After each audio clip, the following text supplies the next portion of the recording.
Welcome, friends, to the world between realms, a place where shadows whisper, the unseen stirs, and ancient currents move just beneath the fabric of reality.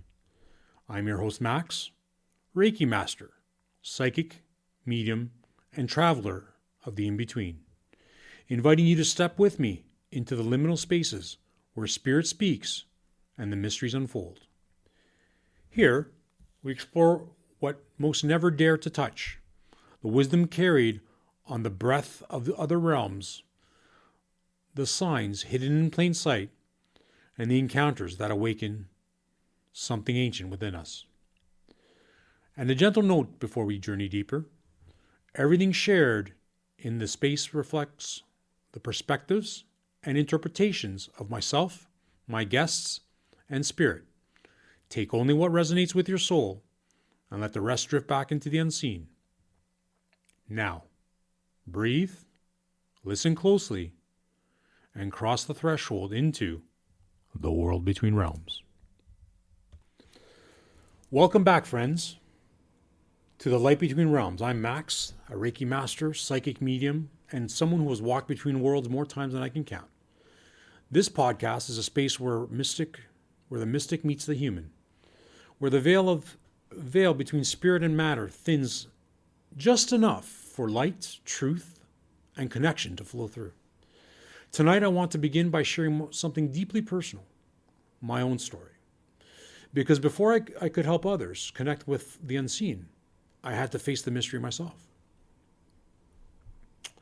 Ever since I was a child, I sensed things I couldn't explain. Whispers in the quiet rooms, chills arrived like messages, lights danced at the edges of my vision. At first I thought it was my imagination, the way kids dream too vividly, but over time these moments began to flow into my adulthood. There were nights I'd wake up and feel a presence, not frightening but powerful. It was like standing next to the heartbeat of the universe. In those moments I understood that life is not limited to what our eyes can see. My first true awakening came when I began to learn energy work, specifically Reiki. When I placed my hands over someone for the first time and felt the current move through me, I realized it wasn't something I was doing. It was something I was allowing. A remembering of how to listen with more than my ears and how to see with more than my eyes. But another profound awakening came in a sweat lodge ceremony. Inside a sacred space surrounded by heat, steam, and the rhythm of the drum, something ancient opened within me. As the ceremony deepened, I felt an animal spirit come forward. I could feel it touch my knee, a blessing that sent a wave of energy through my entire being. Then I heard the winds from the 4 directions breathe into the lodge. The teepee itself seemed alive, expanding and contracting as the winds moved through it, as if the earth and the sky were inhaling and exhaling together. When the ceremony ended, we all stepped out into the cool November air. I approached the shaman to ask about what I had experienced. He looked at me and asked, "Are you sure you're not indigenous?" I smiled and said, "No, I'm Italian and I speak it." He studied me for a moment and then asked, "How many sweats have you been to?" "This is my first one," I replied. He nodded slowly and said, "It's very rare for a white man to experience everything you did in your first sweat." That moment stayed with me. It felt like a remembering of something deep in my bones, a bridge between worlds that had always been there, waiting for me to walk across. As my energy work deepened, so did my intuition. I began hearing messages during my sessions, quiet impressions, names, fragments of memory. I would see images flash across my mind's eye, a childhood toy, a favorite song, a moment of laughter long gone. I hesitated to speak at first because who was I to claim such a gift? But when I did share what came through, people would often break into tears. They'd say, "That's exactly what my mother used to say," or "That was my father's nickname for me." It was in those moments I realized being psychic isn't about perfection, or prediction rather.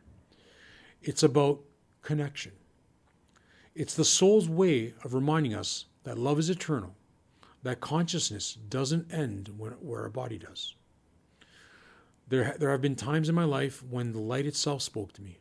Once in a meditation, I saw an orb of golden light expand above my head. It filled the room until everything else dissolved, and I felt a presence so vast, so pure that I couldn't speak. It wasn't a voice in the ordinary sense, but it carried meaning. It said, "You are not separate." The message stayed with me, and it changed everything.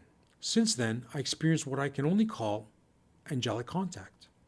Flashes of radiant energy in moments of despair, feathers appearing in impossible places, a scent of jasmine where no flowers were around, and a sudden peace flooding through my heart. I don't claim to understand it fully, and maybe that's the point. The light between realms doesn't need to be fully explained. It only has to be felt. In my later years, my connection expanded through personal energy and spirit contact. I began having visions of vast cosmic landscapes, stars communicating in patterns of vibration. It was as if the universe itself was conscious, and we were all part of a single breathing organism. During meditation, I've seen sacred geometry unfolding in blinding light, fractals of divine intelligence weaving reality together. Sometimes I receive symbols, tones, or messages that feel like transmissions from the higher realms, reminders that Earth is not separate from the cosmos, but a reflection of it. We are celestial beings having a human experience. And the moment I open to that truth, the more miracles I see in my everyday life. Synchronicities, healing, and deep spiritual alignment. Of course, the path between realms isn't all serenity and beauty. I've also encountered the shadow energies that feed on fear or confusion. In my early days of mediumship, I would sometimes attract lost or heavy spirits seeking attention. It took time and boundaries to learn that not every voice deserves an audience. Lightworkers aren't immune to the darkness, but we are equipped to transmute it. Through grounding, prayer, and sacred intention, I learned the light doesn't fight the dark, it transforms it. And that's where my purpose became clear, to help others navigate their own awakenings, safely, compassionately, and with reverence for both sides of the veil. Every supernatural experience, from the soft whisper of a loved one to the radiant song of the cosmos, carries the same message. We are never alone. The realms are intertwined, and the more we open our hearts, the more the universe reveals its living soul to us. When I created The Light Between Realms, I wanted it to be more than just a podcast. I wanted it to be a gathering space for seekers, sensitives, healers, and those who had moments they can't explain. Here, we'll explore the mystical, not as fantasy, but as truth, the kind that heals, expands, and connects. Thank you for listening to my story. I hope something in it awakens a spark within you, a remembrance that you too are part of the great mystery. In episodes to come, we'll explore the spaces between, where angels whisper, energies heal, and the souls remember who they are. Until next time, keep your heart open and walk gently in the light between realms. Thank you. Namaste.